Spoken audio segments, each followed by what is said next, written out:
Hi folks, St. Paul Steam here with my latest restoration, a Jensen 60 EL.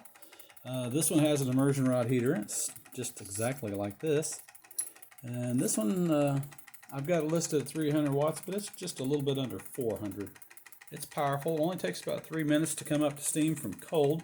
And I call this my 60 EL, and it's a dual fuel, meaning that you can run Esbit tablets in it. This is a brand new tray. Everything has been completely restored on it. The nickel's been polished up.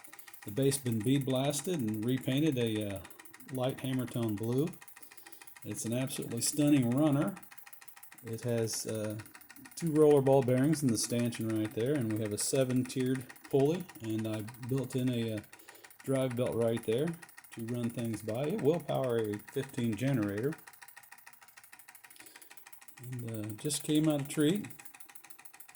See, the bottom looks as good as the top, and the firebox, chimney stand, and chimney all have been repainted a VHT, very high temperature, burnt copper. It's one of my favorite colors. We've got a 18.3 grounded cord on the unit, brand new. The heater's brand new, the cord's brand new. This runs better than a new one. Right now we're pushing 70 watts. And like I say, she tests out at just a little under 400. 70 seems to be a pretty good RPM for this.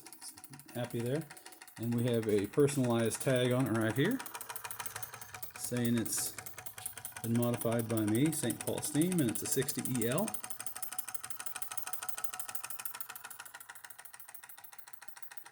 I'll crank it up a little bit and put it on 110 volts. Let's see what have it right there, and we are pushing 391 watts right now. For that size of a boiler, that's quite a bit. See, she's coming alive pretty fast. Gonna start vibrating off the table soon. There we go. So you can see we can run it by either the throttle or the voltage. And you can also run it by Esbit tablets.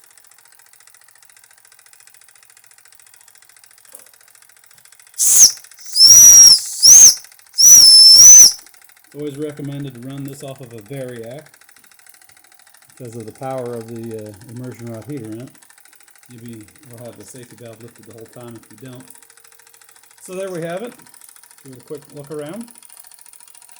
And as always, I appreciate you watching.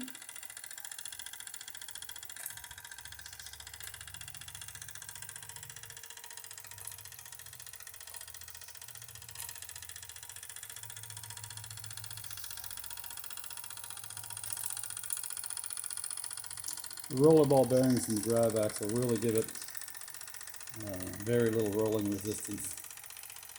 And the powerful heater makes it capable of running a generator. Those two combined.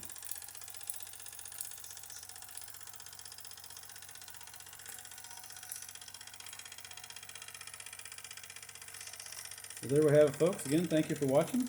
And as always, I appreciate it. Have a nice day now. Bye.